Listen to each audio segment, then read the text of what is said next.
की लागत ज्यादा थी, उत्पादन कम था, न तकनीक थी, न बिजली थी, न पानी था, न बीज था, न बाजार था, तो उसके सामने आत्महत्या के सिवाय बचता क्या था? क्योंकि इसके लिए कोई दूसरा रोजगार भी नहीं था।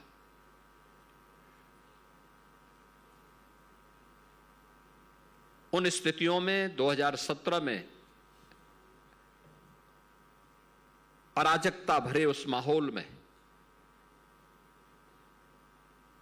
निराशा के उस माहौल में, असुरक्षा के उस माहौल में प्रधानमंत्री मोदी जी के आह्वान पर उत्तर प्रदेश वासियों ने विश्वास करके उत्तर प्रदेश में एक डबल इंजन की सरकार बनाने के लिए अपना आशीर्वाद दिया। सरकार बनी। सरकार बनने के बाद हम लोगों ने, आपने देखा होगा, सरकार जब बनी थी हमारी, तो मैंने लगभग 1 महीने तक केवल एक काम किया। मेरे मंत्रिमंडल के जितने सहयोगी थे उन सबको मैं बिठाता था शाम को 6 बजे से लेकर के रात 12 बजे तक, और केवल 2 मुद्दों पे चर्चा होती थी। एक, अलग अलग मंत्रालयों से संबंधित जो उनके अलग अलग विभाग थे, उन विभागों के प्रेजेंटेशन होते थे, उन पे चर्चा होती थी, उनकी कार्य योजना बनती थी। 1 महीने तक यही हो रहा था। बहुत सारे लोगों की समझ में नहीं आ रहा था ये क्या हो रहा है, सरकार चल रही है या ये सब हो रहा है। उनको नहीं पता था कि इस प्रेजेंटेशन में छुपा हुआ है, इस कार्य योजना में छुपा हुआ है एक उस नए उत्तर प्रदेश का भविष्य जो अब बीमारू राज्य से भारत के ग्रोथ इंजन की एक नई यात्रा को प्रारंभ करने वाला है। 1 महीने तक हमारा चला था ये सब कार्यक्रम, और फिर 1 महीने के बाद तब हमने अपनी पहली कैबिनेट की बैठक की थी। ये सस्ता, तब हमारे पास पैसा नहीं था, तब कोई बैंकर हमें पैसे देने को भी तैयार नहीं था, खजाना खाली था, कर्मचारियों को वेतन देने के लिए भी उतना पैसा नहीं था। उत्तर प्रदेश का कुल वार्षिक बजट लगभग 2.5 लाख करोड़ के आसपास का था। आप अनुमान करिए ना, 25 करोड़ की या 20 करोड़ की आबादी उस समय थी। 20 करोड़ की आबादी में और 2.5 लाख करोड़, ऊंट के मुंह पे जीरा है। तो उद्योग धंधे बंद थे, जहां जाते थे उस जिले में वीरानी छाती थी, लोगों के चेहरे पर कोई रौनक नहीं थी। हताशा, निराशा के वातावरण में हर व्यक्ति एक नई संभावनाओं की ओर देखता था। और तब हमें लगा कि भाई कुछ जगह सख्ती करनी पड़ सकती है, कुछ लोगों को प्रोत्साहित करना पड़ सकता है, कुछ लोगों के लिए इंसेंटिव देने पड़ेंगे, कुछ लोगों को सपोर्ट करना पड़ेगा। लेकिन इसमें कोई भेदभाव नहीं होगा, पिक एंड चूज नहीं होगा। इसके लिए पॉलिसी बनेगी। हमें भाई भतीजेवाद को, परिवारवाद को, क्षेत्रवाद को यूपी के अंदर बढ़ने नहीं देना है, क्योंकि यह उत्तर प्रदेश को गर्त में ले जाने वाली प्रवृत्ति रही है। इससे बचाना होगा, और हम अब तक बचाए रखने में सफल हुए हैं। उसके परिणाम आप सबके सामने हैं।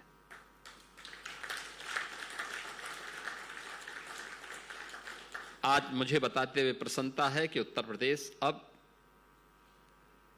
किसी भी सेक्टर में आप जाएंगे, किसी भी सेक्टर में आप जाएंगे, किसी भी क्षेत्र उसमें आप जाएंगे, आपको यूपी के अंदर डेवलपमेंट का भी, सुरक्षा का भी, यूपी के अंदर एम्प्लॉयमेंट का भी, यूपी के अंदर एग्रीकल्चरल ग्रोथ का भी एक नया मॉडल देखने को मिलेगा। एक नया मॉडल देखने को मिलेगा। अब विकास केवल लखनऊ में या वाराणसी में या गोरखपुर तक सीमित नहीं है। 75 के 75 जनपदों में विकास एक साथ प्रारंभ होता है, एक साथ चलता है। बिजली अब केवल लखनऊ, प्रयागराज या किसी एक जनपद में नहीं, सभी 75 जनपदों में और सभी 58,000 ग्राम पंचायतों में समान रूप से मिलती है। कोई भेदभाव किसी के साथ नहीं है।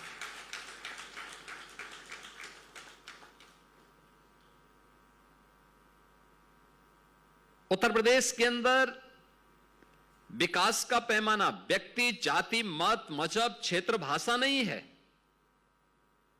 उसका आधार तो सबका साथ, सबके विकास का है। उसका मंत्र यह है कि हम किसी के साथ भेदभाव नहीं करेंगे, विकास सबका करेंगे। लेकिन उत्तर प्रदेश को बर्बाद करने वाली तुष्टीकरण की नीति से हम उतनी ही दूरी भी बनाएंगे। अपराध और अपराधियों के प्रति जीरो टॉलरेंस की नीति जो पहले दिन हम लोगों ने अपनाई थी, वह लगातार जारी है। भ्रष्टाचार और भ्रष्टाचारियों के प्रति जो जीरो टॉलरेंस सरकार की हो सकती थी, वह आज भी उसी रूप में आगे बढ़ रही है। उत्तर प्रदेश के पास आज प्रत्येक क्षेत्र में देश का सबसे अच्छा इंफ्रास्ट्रक्चर आज के दिन पे सड़क का हो, एक्सप्रेसवे का हो, रेलवे का हो, मेट्रो का हो, ये यूपी के पास है। आज से 9 वर्ष पहले नहीं थे। आज आप देखेंगे हमारे पास एक्सप्रेसवे का 60% शेयर अकेले यूपी के पास है पूरे देश के अंदर। कोई सोचता भी नहीं था कि यूपी में एक कोने से दूसरे कोने तक पहुंचने के लिए आप एक्सप्रेसवे का उपयोग कर सकते हैं।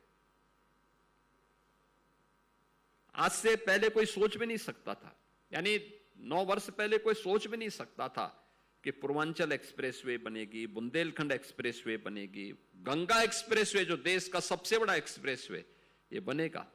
कोई सोचता भी नहीं था।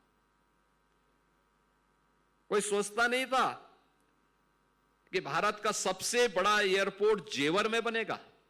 जेवर, नोएडा इंटरनेशनल एयरपोर्ट, ये वह क्षेत्र है जहां पर यानी अपराध भी जहां पर शर्मा जाए,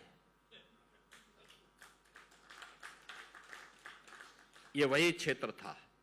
भट्टा पारसोल की घटना जहां घटित हुई थी, और ऐसे हीनियस क्राइम वहां होते थे, शब्दों में उसको व्यक्त नहीं किया जा सकता। लेकिन आज मैं कह सकता हूं वही जेवर सचमुच भारत का जेवर बन गया है। आज आप जाइए, दुनिया की सबसे बड़ी कंपनियां, सबसे अच्छी कंपनियां आज वहां आ रही हैं। भारत का सबसे बड़ा एयरपोर्ट आज वहां बन चुका है। अभी 15 जून से हम उसमें वायु सेवा प्रारंभ करने जा रहे हैं। भारत का पहला एमआरओ वहां हम बना रहे हैं। लॉजिस्टिक का भारत का सबसे बड़ा हब वहां बनने जा रहा है। क्या नहीं है आज वहां पे? करने की इच्छा शक्ति होनी चाहिए। 7 सिटी हमारी ऐसी है जहां आज के दिन पे मेट्रो का संचालन हो रहा है। भारत की पहली रैपिड रेल दिल्ली मेरठ के बीच चल रही है। इनलैंड वाटरवे वाराणसी से हल्दिया के बीच में प्रारंभ हो चुका है।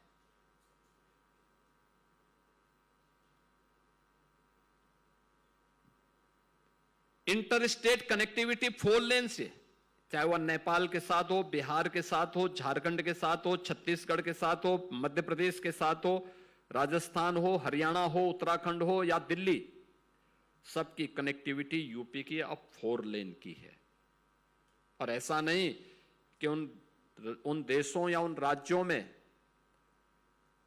अच्छी सड़क हो और यूपी के अंदर खराब हो। अब यूपी की अच्छी होती है, वहां की मैं कह नहीं सकता।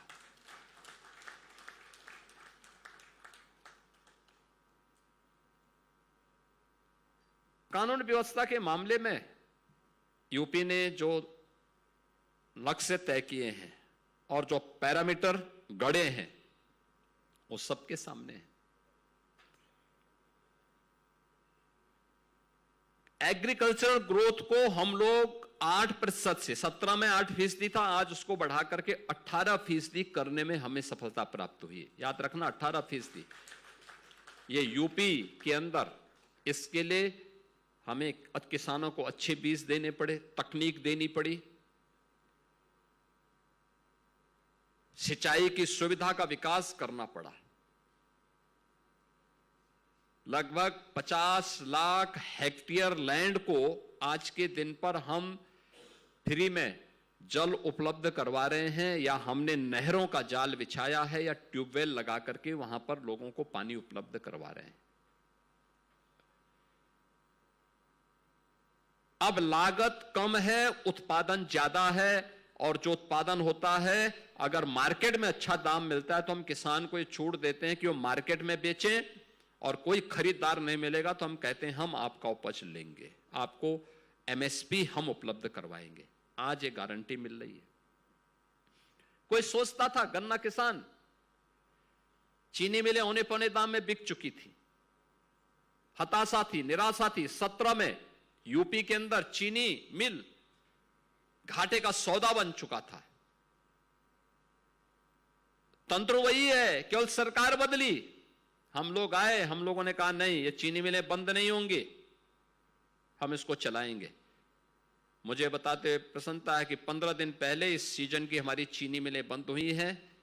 121 चीनी मिलें हम लोगों ने चलाई थी इस वर्ष, और 121 चीनी मिलों में अभी 15 दिन पहले चीनी मिलें बंद हुई हैं। 92% गन्ना मूल्य का भुगतान हो चुका है। 17 में हम लोग आए तो 10 साल पुराना गन्ना मूल्य का था बकाया। अब तक हम 92% इस सीजन का भी गन्ना मूल्य का भुगतान कर चुके हैं। और देश के अंदर सबसे अच्छी रिकवरी अगर किसी राज्य की है तो यूपी की है। अब केवल चीनी मिल नहीं है, वो शुगर कॉम्प्लेक्स है, इंटीग्रेटेड शुगर कॉम्प्लेक्स। चीनी मिल, वहां पे शुगर का उत्पादन तो हो ही रहा है, इथेनॉल भी बन रहा है, डिस्टिलरी भी है, कोजन प्लांट भी है, फाइन शुगर भी बन रहा है, बहुत कुछ वहां पे अब एक्टिविटीज प्रारंभ हुई है, एम्प्लॉयमेंट भी जनरेट हुआ है। यूपी के एमएसएमई के बारे में कोई सोचता था? वो सब भगवान भरोसे था, क्योंकि सरकार भी चादर तान करके सो रही थी। स्वाभाविक रूप से जब सरकार सोएगी तो इंस्पेक्टर राज हावी होगा। कहीं पॉल्यूशन कंट्रोल बोर्ड के द्वारा, कहीं पुलिस के द्वारा, कहीं पे किसी और के द्वारा शोषण किया जाता था। कारीगर हतोत्साहित होता था, प्रताड़ित होकर के प्लान कर चुका था, मजदूरी कर रहा था, ठेला लगा रहा था, जैसे तैसे अपने जीवन को गुजर बसर कर रहा था। लेकिन आज हम कह सकते हैं कि उत्तर प्रदेश के अंदर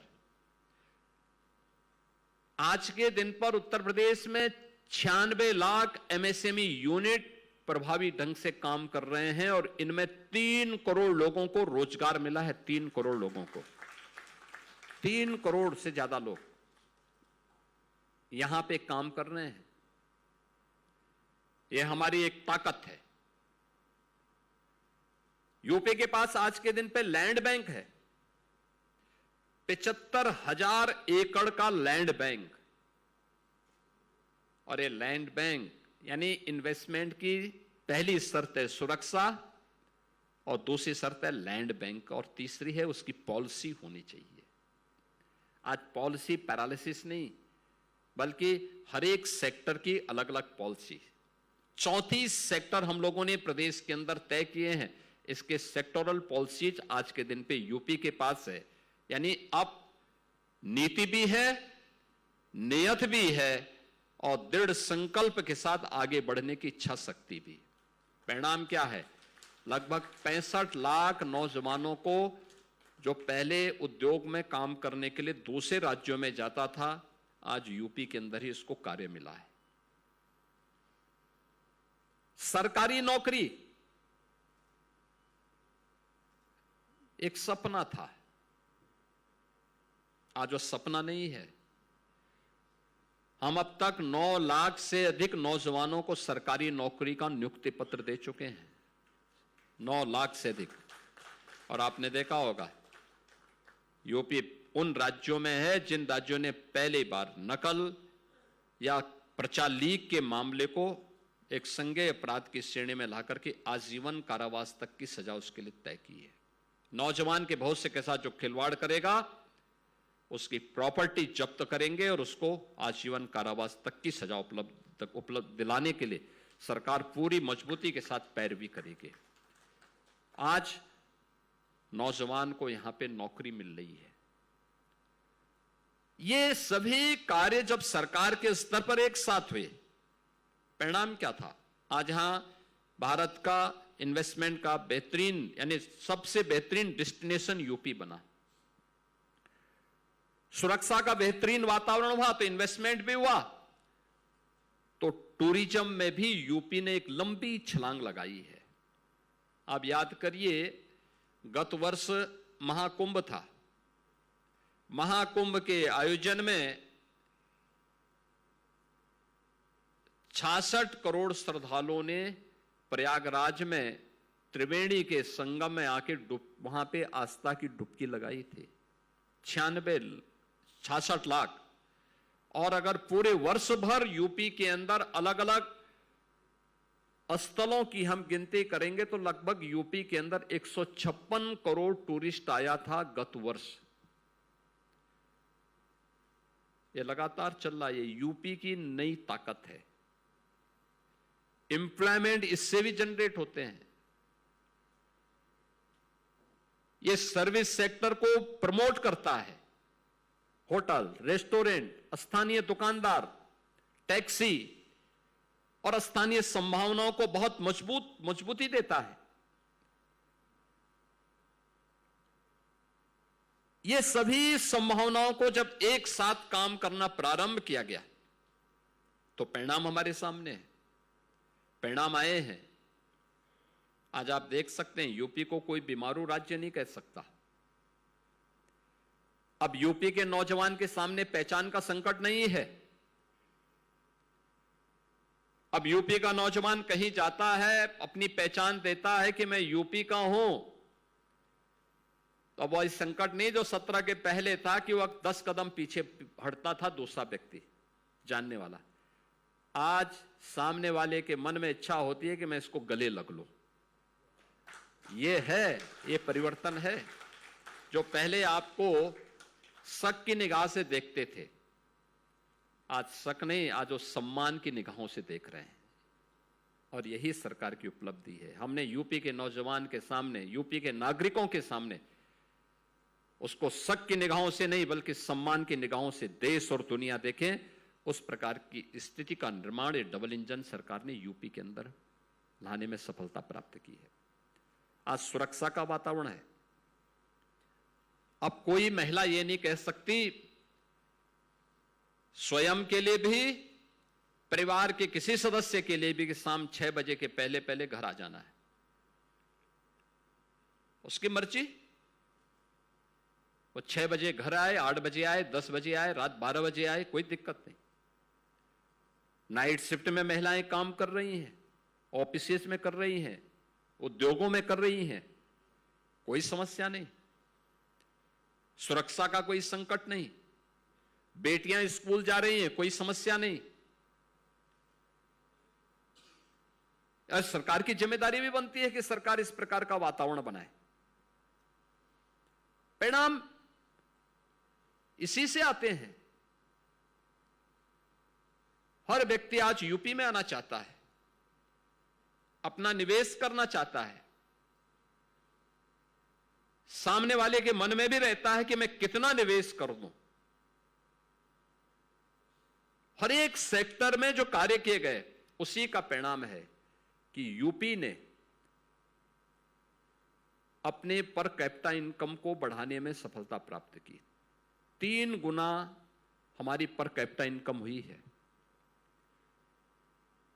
17 में यह 43,000 रुपये थी, आज ये बढ़कर के 1,20,000 से अधिक हो चुकी है यूपी की पर कैपिटा इनकम। यूपी का जो वार्षिक बजट था, मैंने कहा ना 2.5 लाख के आसपास था, आज हम इसको 9,12,000 का तो हमने बजट ही प्रस्तुत किया है, अभी सप्लीमेंट्री भी आएगा। ये यूपी का बजट का दायरा है। यूपी की जो जीएसडीपी थी 2017 में 16-17 में वह 12 लाख करोड़ के आसपास की थी, आज वो बढ़कर के 36 लाख करोड़ हुई है, 36 लाख करोड़। और ये तब है जब कोई टैक्स नहीं लगाया गया, कोई अतिरिक्त टैक्स नहीं, बल्कि हमने इस दौरान वेलफेयर के कार्यक्रम को मजबूती के साथ आगे बढ़ाया है। एक लंबा दायरा बढ़ा है। इस दौरान विकास तो हुआ ही है। गरीब कल्याणकारी योजनाओं में डबल इंजन सरकार ने बेहतरीन रूप से उसको आगे बढ़ाया है। 65 लाख गरीबों के एक आवास बने हैं। 2,61,00,000 गरीबों के घर में शौचालय बने हैं।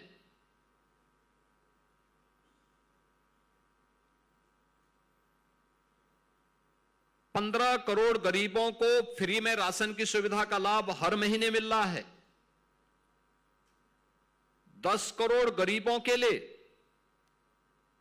आयुष्मान भारत की सुविधा हम लोग को उपलब्ध करा रहे हैं। 5 लाख रुपए सालाना उसकी सुविधा उपलब्ध करवा रहे हैं। अब कोई आपदा आती है, आपदा के 24 घंटे के अंदर पीड़ित परिवार को सहायता राशि मिलनी ही है, यह भी सरकार उपलब्ध करा रही है। तभी है जब सरकार के पास पैसा है। पैसा नहीं होता तो वायदे पे वायदे होते। ये सभी कार्यक्रम और हर एक सेक्टर में आज आप देखिए, रिजर्व बैंक जब अपनी वार्षिक रिपोर्ट जारी करता है तो कहता है बैंकों का सबसे ज्यादा पैसा आज के दिन पे किसी एक राज्य में लग रहा है तो वह यूपी में लग रहा है। ये उस कहानी को बताता है जिस राज्य में पहले बैंक पैसा नहीं देते थे, देने को तैयार नहीं थे, उनको मालूम था ये डूब जाएगा, लेकिन अब उनको विश्वास है कि डूबेगा नहीं, बल्कि डूबते हुए बैंक को बचाने का काम कोई करेगा तो यूपी करेगा। ये है। और उस नई कहानी का नाम है इन 9 वर्षों के यूपी का एक ट्रांसफॉर्मेशन। ये 9 वर्षों के अंदर ये सारे चेंज हुए हैं और उस चेंज में हम लोगों ने वैश्विक महामारी कोविड-19 को भी देखा है। याद करिए 2.5-3 वर्ष उसके प्रबंधन में ही हमारे खर्च हुए। और अभी करंट जो पश्चिमी एशिया का संकट आया है, स्वाभाविक रूप से संकट हमारे सामने ही नहीं दुनिया के सामने है। दुनिया के सामने ईंधन का संकट आएगा, खाद्य का आएगा, उर्वरक का आएगा। कोविड-19 में हम सब ने मिलकर के उस वैश्विक महामारी का सामना किया था और इसमें भी हम सब की सामूहिक जिम्मेदारी बनती है कि हम सब मिलकर के इस संकट का भी मुकाबला करेंगे। वह बीमारी, वो महामारी जो थी वह एक आपदा थी। ये मनुष्य के द्वारा पैदा की गई आपदा है, लेकिन मुकाबला करने के लिए पूरे देश को एकजुट होना होगा। प्रधानमंत्री जी ने पिछले 1 सप्ताह के अंदर कई बार अपील की है देशवासियों से, और हम सबका भी दायित्व बनता है, हम सब मिलकर के करेंगे। जिस भी स्तर पर हो सकता है, ईंधन का बचत करना, आत्मनिर्भरता के लक्ष्य को प्राप्त करने की दिशा के लिए क्या कुछ हो सकता है, रिन्यूएबल एनर्जी को और ऊर्जा के उन स्रोतों को टटोलना, जिन कार्यक्रमों के माध्यम से हम आगे बढ़ सकते हैं। और उत्तर प्रदेश के अंदर तो हम इस बात को मानते हैं कि हम एलपीजी की समस्या का समाधान एक पीएनजी कनेक्शन के माध्यम से कर सकते हैं। जहां सिटी गैस डिस्ट्रीब्यूशन की व्यवस्था है वहां पर उसका भी एक विकल्प है, लेकिन ग्रामीण क्षेत्र में बेहतरीन हो सकता है। और मैं उत्तर प्रदेश वासियों का आह्वान करूंगा कि वे इस व्यवस्था को कहीं एक मॉडल बनाएं कि गांव में उन गौशालाओं के पास जो हमारे राज्य सरकार के द्वारा संचालित 7,700 से अधिक निराश्रित गौ आश्रय स्थल हम उत्तर प्रदेश के अंदर संचालित कर रहे हैं। बड़ी संख्या में गोवंश है, लगभग 15 लाख गोवंश का हम वहां पे रख रखाव कर रहे हैं। उनके खाने की व्यवस्था है, उनकी सारी व्यवस्थाएं वहां पे राज्य सरकार कर रही है। एक गाय के लिए एक महीने में हमारी सरकार 1500 रुपया उनके भरण पोषण के लिए खर्च करती है। ये सारी सुविधा उपलब्ध कराए।